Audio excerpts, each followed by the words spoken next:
अरे मिस्त्री साहब, ये मसाला थोड़ा टाइट हो रहा है, इसको थोड़ा पतला बनाओ। जी भैया। और सबसे पहले प्लास्टर इस पिलर पे करना। जी भैया।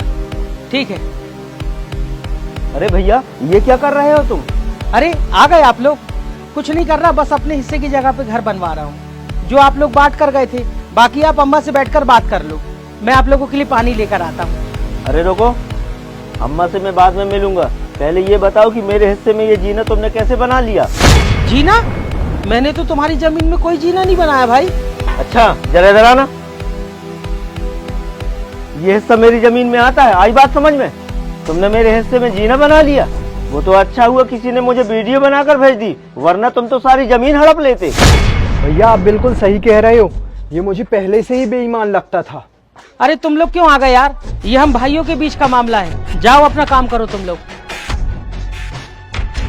भैया मैंने कहाँ बेईमानी की है? 1 इंच जमीन बता दूं अगर मैंने बेईमानी की हो तो तुम्हारा जूता और मेरा सिर होगा। और भैया फिर भी अगर आपको मेरी बात का यकीन नहीं हो रहा हो ना, तो वो बैठी है अम्मा से जाकर पूछ लो। अरे बुजुर्गों ने ही तो सारा काम खराब करा है। अरे हमारे बुजुर्ग ही अच्छे से जमीन बांट कर जाते ना, और कुछ कमा धमा कर जाते, तो ये दिन देखना ही नहीं पड़ता।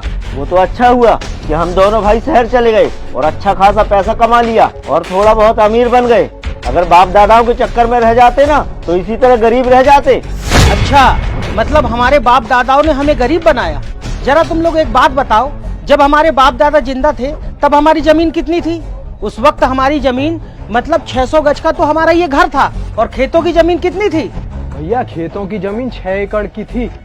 हाँ सही कह रहे हो तुम, जिसमें से 2-2 एकड़ बेचकर तो तुम लोग शहर चले गए, और 2-2 गज की जमीन तुम लोगों ने घर की बेच दी। चलो जो हुआ सो हुआ, छोड़ो।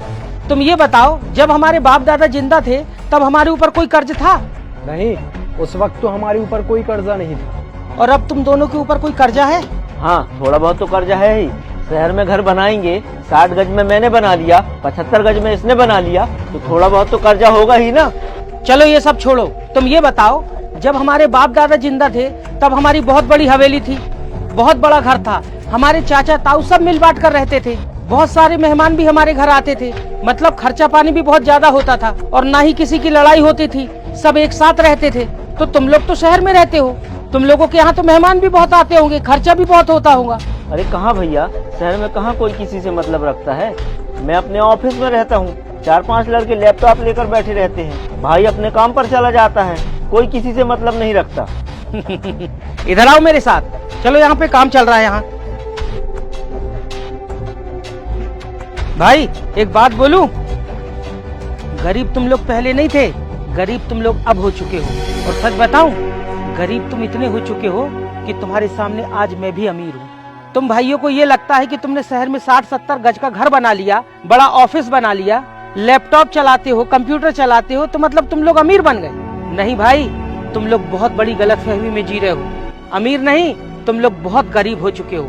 अमीर तो हम अपने बाप दादाओं की जमीनों में थे, जब हमारा बहुत बड़ा कुनबा था, ताऊ चाचा सब साथ में रहते थे, एक साथ खाते थे, एक साथ पीते थे, हजारों मेहमान आते थे हमारे घर। उस वक्त थे हम अमीर, अब तो हम बहुत गरीब हो चुके हैं मेरे भाई। बाकी रही ये जीने की बात, कोई बात नहीं, मैं ये जीना तोड़वा दूंगा, तुम ही रख लो, इस लड़ाई को खत्म करो। भैया मुझे तो अपने बड़े बुजुर्गों की बात आज भी याद है, वो कहा करते थे, ये जमीन दुनिया को खा गई, लेकिन इस जमीन को आज तक कोई नहीं खा पाया। और वो एक बात और कहते थे, जब खून के रिश्तों में दरार आती है ना, तो मुलाकात सिर्फ मौत और जनाजे में होती है। मैं तो अपने खून के रिश्तों को बिगाड़ना नहीं चाहता, जैसा तुम लोग कहोगे मैं वैसा ही कर लूंगा।